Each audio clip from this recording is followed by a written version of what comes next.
We have here the 12 ones energy. It looks like this is you. You are trying to maintain here your balance. Maybe you're someone here na posibleng nag-exercise or you're dealing here with someone who's doing the exercise, no? Or maybe going into gym, yan, no? Or you are a nature lover, yan, no? But the 12 ones energy is someone here na posibleng may pinag-iisipan kayo and it has something to do with making a decision.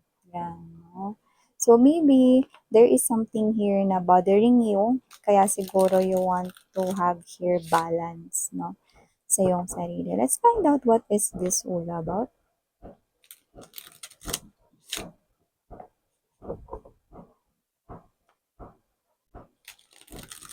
Oh, the Five of Wands energy.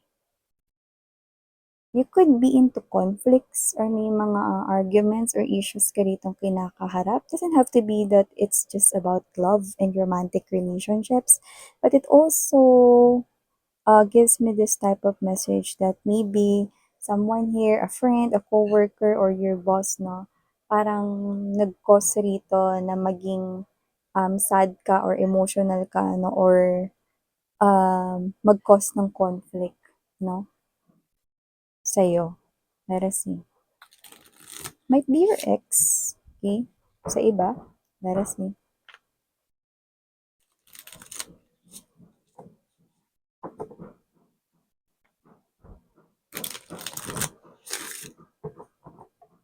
Okay, let's go ahead and check this out, guys.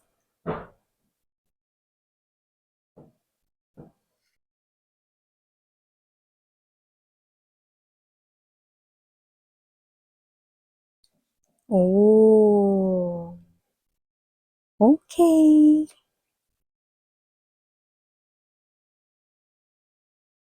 Okay.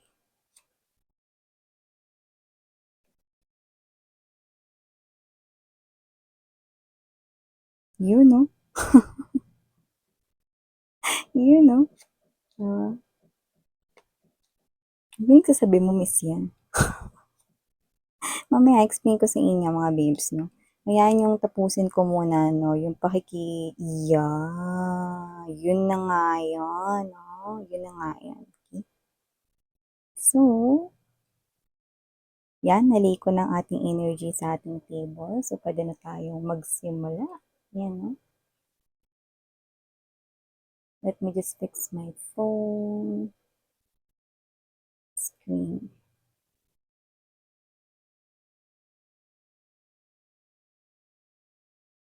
Okay. So, hey there mga my loves collective. Thank you so much for being here with me. Hi new subscribers. Ako po si Yan. Welcome to Loy. At sa mga returning viewers, thank you so much na sa inyong walang sawang pagsuporta. So, yun nga, kung hindi niyo pa po alam, meron pa po tayong isa pang channel.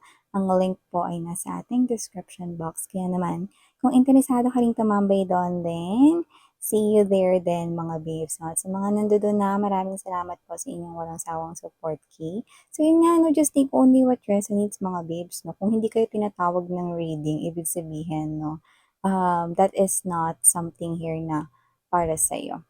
Okay? Basta pag tinatawag kayo ng mga video readings, timeless naman yung mga naka-upload natin kahit sa ang channel dito man or dun sa kabila kong channel, no. Kung tinatawag kayo ng reading, pwede nyo yung panoorin kasi ibig sabihin maaaring may mensahe na dapat mong marinig, no? Na nandoon sa video reading na yon yan. So, yan mga babes, no? Nakita ko rito that this is something here na kailangan mong paghandaan. Kasi ito ay something exciting. Yan mga babes, no? And yeah, I heard, no? Yolhan, okay? Yolhan, mga babes, no? Is 11, okay? So, number 11, okay, but I saw a calendar, no, in my image. So, I do pick up right here that there was something here that probably will happen exactly or specifically will happen in November 2024. But more likely, I'm picking up that this is something here that's gonna happen before Christmas or before holiday season. Yan, no? So, I do see that this will not be your ordinary day. Hindi lang ito isang ordinary day. It looks like an ordinary day, no? But it's something more. It looks like a special day sa inyo, no? So, especially for my single people out there, we have here the Strength card and Six of Wands energy, Chariot card energy. I do see. Okay, I'm seeing long line right here. So you could be lining up, pwedeng sa subway, because it is something here related to travel, biyahe. Baka pauwi ka na, papasok ka na, or saan ka pupunta sa araw ni ito. I do see that you will meet this person here, pwedeng sa subway, sa train station, sa bus station, while you're traveling, or inside a transportation, yan, no? Talagang magkakaroon na rito mga babes, no, ng encounter. Like literally, pwedeng mabunggo kayo sa kanya, no? Like literally, magtama ang inyong balikat. Or alam niyo na, minsan biglang preno sa bus, di ba? Kahit nakahawak ka na dun sa handrails, no? Pag promeno bigla, di ba? Talagang mapapaano ka eh, mapapaalis ka dun sa pwesto mo eh, no? So, maaaring kayo ay may ganon, high chance na may ganon na mangyari at sa kanya kayo, mga babes, no? Um, tatama, yan, no? Or madidikit, mga ganon. Lalo na MRT, LRT, diba? Wala namang bigla ang preno dyan, no? Pero minsan, pag hindi ka nakabalanse, no? Talagang tatagilid ka, posible kang tumumba, diba? Pero dito, hindi ka matutumba kasi makakapit ka. Yan, no? Makakapit ka sa kanya. Tara, yung iba nakita ko makikisig yung mga braso. Tari, siguro mga nag-gym or kung hindi man nag-exercise kahit sa bahay lang, no? Alam mo, yung iba kasi hindi naman nagjo-gym, pero alam mo, yung iba nag-exercise. Okay? And it's part of their daily routine. So, pwedeng ganun din yung mga babes, no? Or this person here could be, healthy, taking care of his or her body. Doesn't have to be that conscious siya, no, sa kanyang mga abs or kung may abs man siya rito or wala, no, basta inaalagaan niya yung sarili niya rito. And this is something here, no, na posible na mapansin mo siya for some reason, you will feel something, no, na kakaiba kapag ka nakita mo siya, lalo na pag nagtinginan kayo. Siyempre, normal yun mga babes, no? Papatingin ka talaga, no? At magpapasalamat ka kung ikaw man ay mabubunggo sa kanya or matatalisod, no? Basta may tutulong sa'yo dito, siya yun, no? Baka matalisod ka, madapa ka, ano ba yan, miss yan? Siyong ako naman that day. Well, meron kang makikitang someone special. Kasama yon, no? Parte yan ng plan ni Universe dito. No? Basta magtiwala ka na lang, tsaka sumunod ka na lang. Sumunod ka na lang, babe. Yan, no?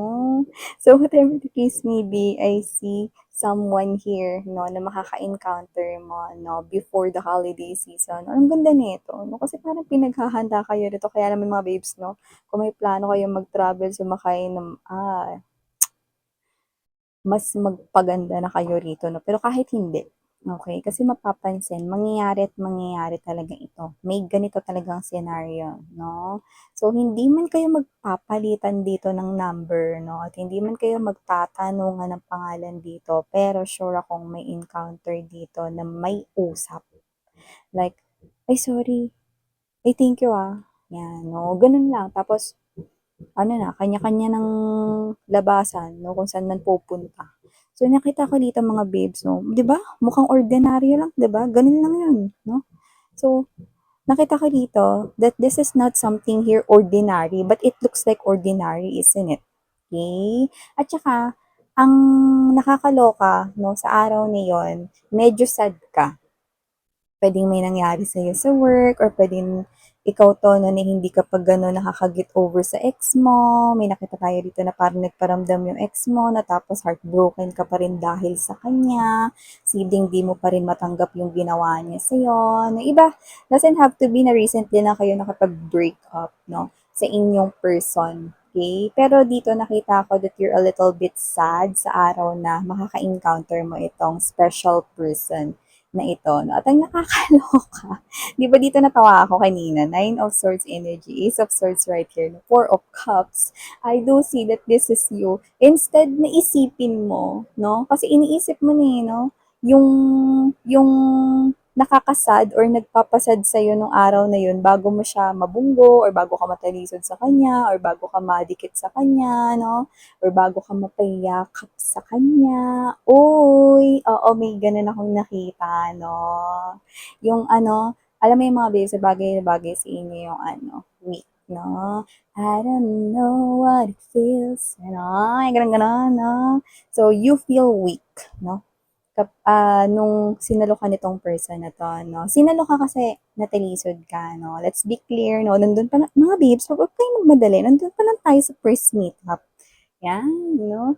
So, whatever the case may be, ikaw to na, ay, teka lang, ano ginagawa ko? Bakit iniisip ko yung random guy or yung random woman na nakita ko kanina? Yan, no? Pero for some reason, may magandang nangyari doon kasi hindi mo naiisip kung ano yung bagay na nagpasad sa'yo. Hindi mo naiisip yung ex mo kinukulit ka or hindi mo naiisip yung ex mo na ginawan ka rito ng hindi maganda, no? Hindi mo na iisip na broken-hearted ka pala. Nakalimutan mo yung nagpapalungkot sa'yo ng araw na yun and for some reason, bakit ka naiisip yung random guy or yung random woman or lady na nakita ko kanina sa subway, sa bus station, sa biyahe ko papunta sa work, papunta sa school, papuntang bahay namin, wherever, papuntang convenience store, no, kung saan ka man pumunta, mall, blah, blah, blah. I do see that this is something here na yun na yung iisipin mo. Instead, isipin mo or maisip mo. Di ba minsan kapag may mga bagay na nagpapadisappoint sa atin, kagaya ng nagpa-heartbroken sa atin, no? Nagpasad sa atin, no? Sometimes, kahit hindi natin iniisip yun, pumapasok na lang sa isipan natin. Tama, di ba? Pero ngayon, after your encounter with this tinatawag mong random guy or random woman right here, no?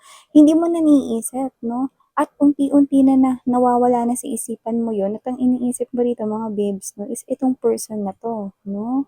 At ikaw ito na nasa isip mo dito with the Seven of Cups energy, Three of Wands, no? Sana magkaroon pa po kami ng encounter in the future. Makikita ko pa po kaya siya? Yan! Sino siya? Diba? So, ibig sabihin, this person here picked your interest at una pa lang, no, nakita mo na siya bilang gentleman or gentlewoman nung tinulungan ka niya, nung sinalo ka niya, no, or nung nag-reach out siya ng hand niya sa'yo. And eto na, yung ikikwento mo sa mga friends mo, and magtataka sila rito, magkakaroon ng confusion dito. Teka, may kakaiba sa'yo. Iba yung topic na sinasabi mo ngayon, ah. Bagong topic ito, no? Rinding-rindi na kami dun sa ex mo, rinding-rindi na kami dun sa mga boss mo, na yung utos sa'yo. Iba yung topic mo ngayon, tsaka parang blooming ka, no? Eh, alam niyo ba, may nakita ako, yan, no? Pero gusto ko siya makilala, no? Eh, sino ba yan? Nakabunggo ko na kasi siya, eh.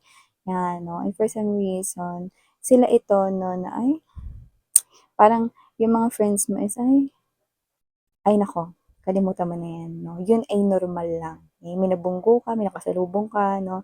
Yan, no? Pero at least, hindi mo na naiisip yung bagay na pinoproblema mo before, no? Parang ganun yung mga friends mo. So, magugulat sila dito mga babes kung sakaling magkaroon pa kayo ulit ng encounter dito, no?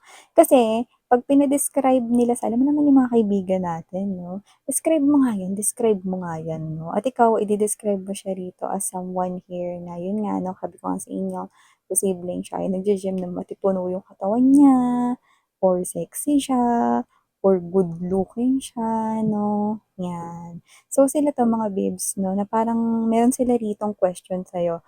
Kung sakali ba na makita mo ulit yang mystery guy or mystery woman na yan, makikilala mo ba agad? At ikaw 'to mga babes 'no, for some reason, okay, malinaw na malinaw ang mukha niya sa iyong mind. Like, 'pag nakita mo siya ulit, okay, sure ka na siya yun. Yan 'no, gano'n 'no, parang photographic, parang HD.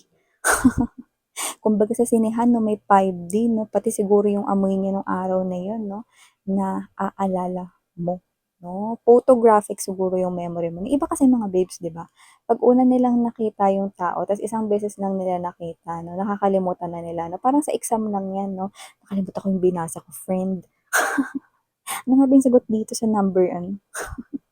'Di ba? But here, I do see na this will be something here different. Yan, no? So, in the future, but I don't think that it will be long right here because I've told you, no, na this might happen, okay? Na mangyari this Burr months or this November to be exact para sa iba sa inyo siguro specific November yun tandaan niyo mga babes no i-jot niyo yan sa inyong mga notebook at yung iba naman no posibleng holiday season, Christmas season, you will definitely meet this person here again. Yan, no? Six of Cups energy, you will be caught, no?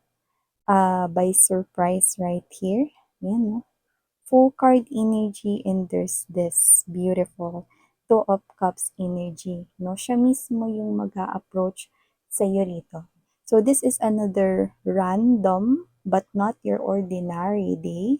Okay? At nakikita ko rito no, na maaring ito ay magmukhang random at first kasi baka sakaling kayo ay, alam mo yun, nasa isang pila, convenience store, bibili siguro kayo ng tinapay, no, or magbabayad kayo ng utilities, electric bills, no, ano mo 'to ginagawa ninyo, no, nagsho-shopping or whatever, no, or nasa kalsada, baka may mag-approach sa inyo rito, magtanong ng direksyon or blah, blah, blah, no, at ikaw 'to na pagtingin mo sa kanya, you will 102% remember this person here, no, kasi nga, naaalala mo siya rito, no, and this person here, even though hindi niya maalala yung face mo, no, just like you na naalala mo siya, no, siya, meron siyang feeling dito na parang nakita ka na niya, no? And maybe this person here will tell you, you look familiar. Yeah.